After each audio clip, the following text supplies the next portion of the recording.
Hello students, welcome to guidance গুরু চ্যানেলে আপনাদের সকলকে স্বাগত। আশা করি প্রত্যেকেই ভালো আছেন এবং প্রত্যেকেই সুস্থ রয়েছেন।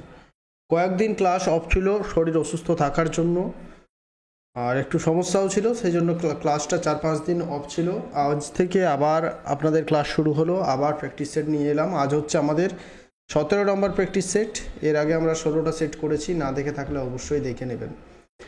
আজকেও আমরা মক টেস্টের মতো করে ক্লাস করব, প্রত্যেকটা প্রশ্ন বলবো এবং উত্তর বলবো। সময় বেশি নেই এবং বেশিক্ষণ কথা বলতেও পারবো না শরীর অসুস্থ থাকায়, তো তাই একটু তাড়াতাড়ির মধ্যে শুধু প্রশ্ন এবং শুধু উত্তরগুলো বলবো, ঠিক আছে? আর আরেকটা কথা বলবো যে শুরু করার আগে আমাদের যদি যে জিকে এবং কারেন্ট অ্যাফেয়ার্সের পেড ব্যাচ আছে সেখানে যদি কেউ জয়েন করতে চান, তাহলে আমাদের যে হোয়াটসঅ্যাপ নাম্বারটা দেখতে পাচ্ছেন আপনারা 7001501393, এটা হচ্ছে বিশেষত স্টাডি মেটেরিয়াল ব্যাচ। মাত্র 400 টাকাতে সমস্ত স্টাডি মেটেরিয়াল সঙ্গে ক্লাসও নেওয়া হবে 2 দিন করে। তো এটাতে অ্যাডমিশন নিতে চাইলে আমাদের এই নাম্বারে হোয়াটসঅ্যাপ করুন, আমরা ডিটেলসে বলে দেবো। চলুন শুরু করা যাক। প্রথম প্রশ্ন দেখুন কি আছেন। ত্রিশূরপুরম উৎসব কোন রাজ্যে পালিত হয়? ত্রিশূরপুরম উৎসবটি কোন রাজ্যে পালিত হয়? ত্রিশূরপুরম উৎসব কোন রাজ্যে পালিত? আপনারা একটু কাউন্ট করে দেখবেন যে আপনাদের কতগুলো ঠিক হচ্ছে। ঠিক আছে, কারেক্ট আনসার হয়ে যাবে Kerala. Option B is the correct answer. ত্রিশূরপুরম উৎসবটি কেরালাতে পালিত হয়। ত্রিশূর হচ্ছে কেরালার একটি জেলার নাম, আর সেখানেই এই উৎসবটা পালিত হয়। তাদের ম্যাডাম, আমরা ইংরেজিতে যেটা বলি এপ্রিল মে মাস, সেই সময়টাই কেরালার একটা মাস থাকে যেটা মেদান বলে একটা মাস আছে, সেই মাসে এটা পালিত হয়, এপ্রিল মে মাসের সময়। ঠিক আছে, গ্রীষ্মকালে। 2 নম্বর প্রশ্ন, গোলামগিরি গ্রন্থটির রচয়িতাকে? ক্লাস ভালো লাগলে অবশ্যই প্রত্যেকে লাইক করুন, আপনার বন্ধুদের সাথে বেশি করে শেয়ার করুন, নতুন হয়ে থাকলে চ্যানেল সাবস্ক্রাইব করুন। গোলামগিরি গ্রন্থটির রচয়িতাকে? কারেক্ট আনসার কি হবে? সৈয়দ আহমেদ, রাজা রামমোহন রায়, জ্যোতিবা ফুলে। কারেক্ট আনসার হয়ে যাবে জ্যোতিবা ফুলে is the correct answer. Jyotiba ফুলে ইজ দ্য কারেক্ট আনসার। মাঝে একটা প্রশ্ন বলবো যেটা আপনারা কমেন্ট বক্সে কমেন্ট করে জানাবেন, ঠিক আছে? 3 নম্বর, মালিক কাফুর কার সেনাপতি ছিলেন? মালিক কাফুর কার সেনাপতি ছিলেন? কারেক্ট আনসার হচ্ছে আলাউদ্দিন খলজি। এর সেনাপতি ছিল মালিক কাফুর। আলাউদ্দিন খলজির সভাপতি ছিল মালিক কাফুর। প্রশ্ন থাকে যে বাজার দর কে নিয়ন্ত্রণ করেছিল? আলাউদ্দিন খলজি। ঠিক আছে, তাহলে অপশন ডি। নেক্সট হচ্ছে 9 নম্বর প্রশ্ন, ম্যাগাস্তিনিস লেখা ইন্ডিকা গ্রন্থ থেকে কোন বংশের ইতিহাস জানা যায়? ইম্পর্টেন্ট প্রশ্ন। এই যে ইন্ডিকা নাম থেকেই কিন্তু ইন্ডিয়া নামটি এসছে।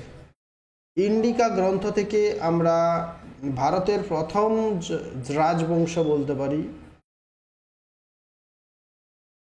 না, হর্ষঙ্ক বংশ, শিশুনাগ বংশ, তারপরে আসছে মৌর্য বংশ। তো মৌর্য বংশের ইতিহাস সম্পর্কে জানতে পারি। চন্দ্রগুপ্ত মৌর্য এই মৌর্য বংশ প্রতিষ্ঠা করেছিলেন। ঠিক আছে, তো ইন্ডিকা গ্রন্থ, ম্যাগাস্তিনিসের লেখা ইন্ডিকা গ্রন্থ থেকে মৌর্য বংশের ইতিহাস সম্পর্কে জানতে পারি।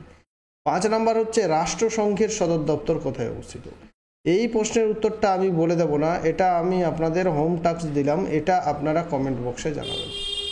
এই উত্তরটা আমি বলে দেব না, এটা আপনারা প্রত্যেকেই কমেন্ট বক্সে জানাবেন উত্তরটা। এই উত্তরটা প্রত্যেকে কমেন্ট বক্সে জানাবেন, রাষ্ট্রসংঘের সদর দপ্তর কোথায় অবস্থিত। ঠিক আছে, নেক্সট হচ্ছে 6 নম্বর, ভারতের অ্যাটর্নি জেনারেল কে নিযুক্ত করেন?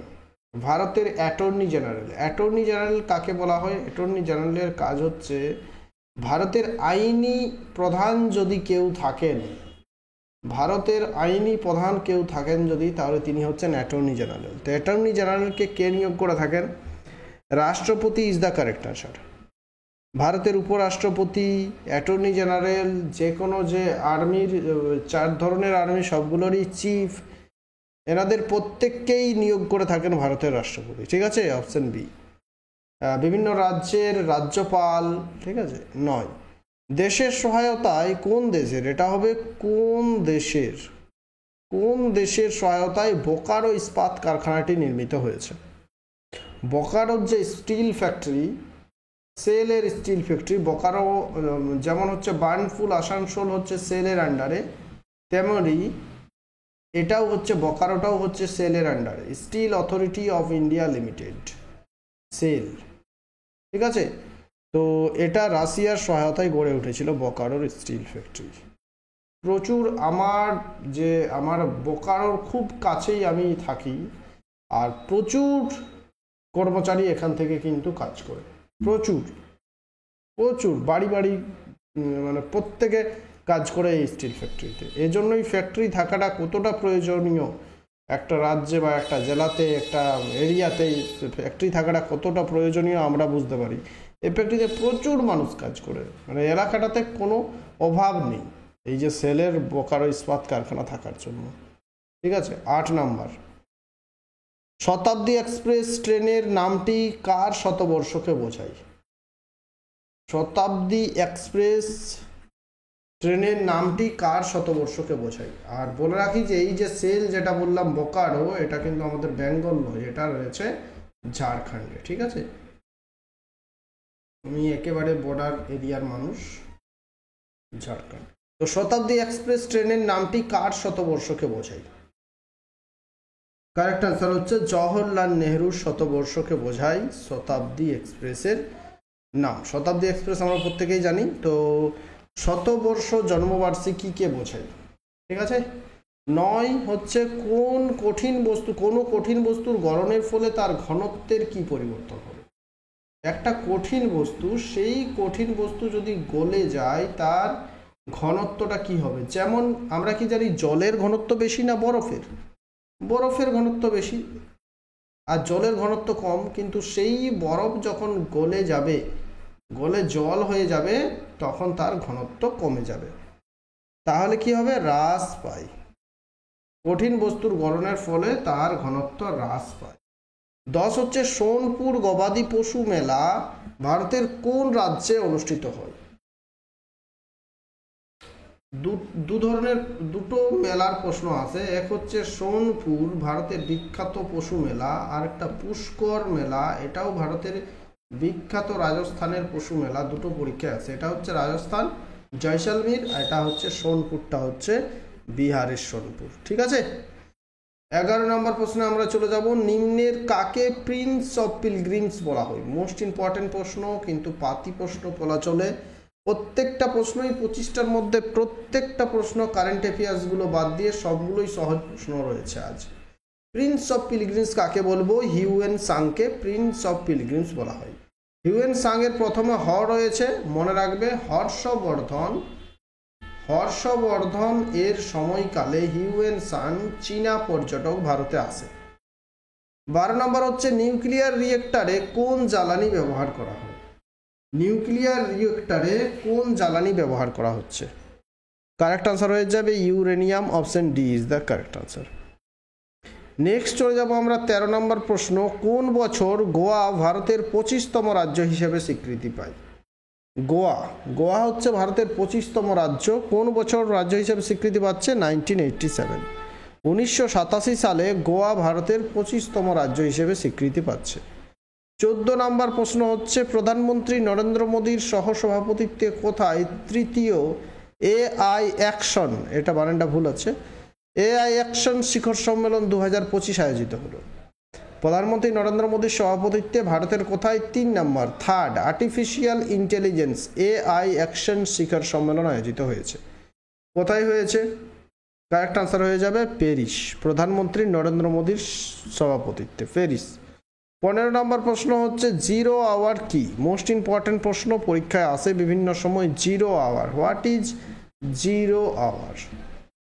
পার্লামেন্টের যখন অধিবেশন হয়ে থাকে, সেই অধিবেশনের সময় যে সময়ে সবচেয়ে গুরুত্বপূর্ণ প্রশ্নোত্তরগুলো আলোচনা হয় বা প্রশ্নগুলো উত্থাপন করা হয়, সেই সময়টাকে বলা হয় জিরো আওয়ার। একটা সারাদিনের সেশনের প্রথম যে কিছুক্ষণ সেশন থাকে, সেই সেশনটা পার হয়ে যাওয়ার পর নেক্সট সেশন শুরু হওয়ার আগে এটা সবচেয়ে গুরুত্বপূর্ণ প্রশ্নোত্তর আলোচনা করা হয়। বিভিন্ন এমপিরা বলার সেই সময় সুযোগ পায় নিজেদের এলাকা সম্পর্কে। তো কি হবে? যখন সর্বাধিক গুরুত্বপূর্ণ বিষয়গুলি উত্থাপিত হয়। Option B is the correct answer. 16 নিম্নের কাকে প্রথম মহিলা ক্রিকেটার হিসেবে দুর্নীতির অভিযোগে নিষিদ্ধ করা হয়েছে? প্রথম মহিলা ক্রিকেটার হিসেবে দুর্নীতির অভিযোগে কাকে নিষিদ্ধ করা হয়েছে? কারেক্ট আনসার হবে সোহেলি আখতার। বাংলাদেশি ক্রিকেটার দুর্নীতি করেছে, প্রথম মহিলা ক্রিকেটার হিসেবে নিষিদ্ধ করা হয়েছে। 2023 সালের টি20 ওয়ার্ল্ড কাপের সময় ম্যাচ ফিক্সিং এর অভিযোগে 5 বছরের জন্য নিষিদ্ধ করা হয়েছে। আমি জানি না এটা সোহেলি আখতার মানে বাংলাদেশ বা পাকিস্তান, এই দুটোর মধ্যে কোনো একটা হবে। ঠিক আছে, এই দুর্নীতি অপশন বি। 17 হচ্ছে ভারত সরকার কত সাল পর্যন্ত ভারতের লিম্ফটিক ফাইলেরিসিস রোগের নির্মূল হওয়ার লক্ষ্য রেখেছে? একটা রোগ যার নাম হচ্ছে লিম্ফোটিক ফাইলেরিয়াসিস, সেই রোগটাকে ভারত সরকার কত সালের মধ্যে নির্মূল করার লক্ষ্যমাত্রা রেখেছে?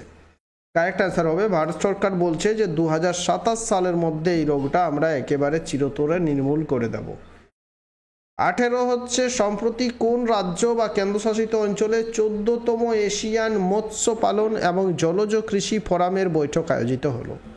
কি বলছে? 14তম এশিয়ান মৎস্য পালন এবং জলজ কৃষি ফোরামের বৈঠক আয়োজিত হলো কোথায়? কারেক্ট আনসার হবে আয়োজিত হয়েছে নিউ দিল্লিতে। Option A is the correct answer, new Delhi. Next প্রশ্ন হচ্ছে 19 এশিয়ার বৃহত্তম এয়ার শো এরো ইন্ডিয়া 2025 কোথায় আয়োজিত হলো? এই প্রশ্নটা আপনাদের প্রত্যেককেই পারা উচিত, কারণ এই প্রশ্নটা আগেও আমি প্র্যাকটিস সেটে করিয়েছি। এরো ইন্ডিয়া 2025 কোথায় আয়োজিত হলো? Bengaluru. Option A is the correct answer. Theme হচ্ছে the runway to a billion opportunities, 15তম সংস্করণ এবারে, তো উত্তর হয়ে যাবে বেঙ্গালুরু। 20 নম্বর হচ্ছে মৃণালিনী সারাভাই কোন ধ্রুপদী নৃত্যের সঙ্গে যুক্ত? আমাদের ভারতে মোট 8টি ধ্রুপদী নৃত্য বা ক্লাসিক্যাল ডান্স আছে, তার মধ্যে কেরালা থেকে 2টো, আমাদের পশ্চিমবঙ্গ থেকে কিন্তু ধ্রুপদী ডান্স নেই। কেরালা থেকে 2টো, এক হচ্ছে মোহিনী আট্টম, 2 হচ্ছে কথাকলি। ঠিক আছে, অন্ধ্রপ্রদেশের হচ্ছে কুচিপুড়ি, ভারতনাট্যম হচ্ছে তামিলনাড়ু, আসামের সাত্রিয়া, উড়িষ্যার ওড়িশি, উত্তরপ্রদেশ বা উত্তর ভারতের কত্থক, মণিপুরের মণিপুরি। ঠিক আছে, তাহলে মৃণালিনী সারাভাই কোন ধ্রুপদী নৃত্যের সঙ্গে যুক্ত? Bharatanatyam. Option A is the correct answer. 21 নম্বর প্রশ্নে যাব, কোন শাসকের নির্দেশে বাংলাতে মহাভারত অনুবাদ হয়েছিল?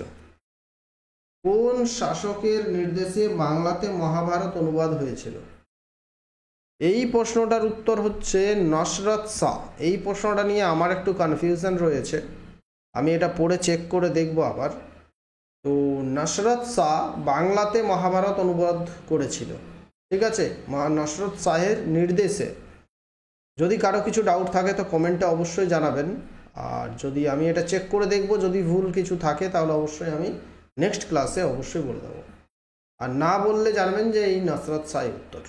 22 হচ্ছে ব্যাংক রাষ্ট্রীয়করণের উদ্দেশ্য কি? ব্যাংককে কেন ন্যাশনালাইজেশন করা হচ্ছে? যেমন আরবিআইকে ন্যাশনালাইজেশন করা হলো কবে? 1949 সালে। আরও 14টি ব্যাংককে 1969 সালে আরও 14টি ব্যাংককে ন্যাশনালাইজেশন করা হয়েছিল। কারণটা কি, কেন ন্যাশনালাইজেশন করা হচ্ছে? শাখা বৃদ্ধি, অগ্রাধিকার খাতে ঋণ বৃদ্ধি, আমানতকারীর নিরাপত্তা নিশ্চিত করা, উপরের সবগুলো, এই সবগুলোর জন্যই কিন্তু ন্যাশনালাইজেশন বা করা হচ্ছে। 23 নম্বর প্রশ্ন, ভারতীয় সংবিধান অনুযায়ী রাজ্য বিধানসভাগুলি পাশ করতে পারে কি? কেন্দ্রের সরকারের বার্ষিক বাজেট, রাজ্য সরকারের বার্ষিক বাজেট, সংবিধান সংশোধন, উপরের কোনোটি নয়। এইটা কারেক্ট আনসার হবে। রাজ্য বিধানসভার ক্ষমতা কি থাকবে? রাজ্য সরকারের বার্ষিক বাজেট, এটাই তো ক্ষমতা থাকবে। তাহলে অপশন বি। সহজ প্রশ্ন ছিল, একটু বুঝে উত্তর করতে হবে। 24 রক্তচাপ মাপক যন্ত্রের নাম কি? ব্লাড প্রেশার কি দ্বারা আমরা মাপবো? ব্যারোমিটার হবে না, এটা হচ্ছে বায়ুর চাপ মাপক যন্ত্র। টনোমিটার, এটা আমি জানি না। উপরের কোনোটি নয়, এটাও হবে না। কারেক্ট অ্যান্সার হবে স্পিগমোম্যানোমিটার। এটা ছোটবেলা থেকেই পড়ে আসছি, স্পিগমোম্যানোমিটার যন্ত্র দ্বারা রক্তচাপ মাপা হয়। লাস্ট কোয়েশ্চেন আজকে। সম্প্রতিকে ভারতীয় বায়ুসেনা ভারতীয় স্নুকার চ্যাম্পিয়নশিপ 2025-এর খেতাব জিতলেন। ভারতীয় স্নুকার চ্যাম্পিয়নশিপ 2025-এর খেতাবটা কে জিতেছেন? ভারতীয় স্নুকার চ্যাম্পিয়নশিপ 2025-এর খেতাবটা কে জিতেছেন? কারেক্ট আনসার হবে Pankaj Advani, option A is the correct answer. Pankaj Advani snooker championship 2025-এর খেতাব জিতেছেন, option A is the correct answer, option এ।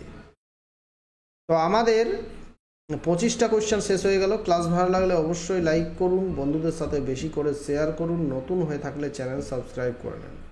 আর যদি আমাদের পেড ব্যাচে জয়েন হতে চান তো নাম্বার তো বলে দিয়েছি 7001501393। এই ব্যাচে জয়েন করলে জিকে কারেন্ট এপিএস এর সমস্ত স্টাডি মেটেরিয়াল পাবে, সঙ্গে ক্লাস দেওয়া হবে, ঠিক আছে? তো যদি জয়েন হতে চান এই নাম্বারে হোয়াটসঅ্যাপ করুন, ডিটেলস পাঠিয়ে দেওয়া হবে। Thank you.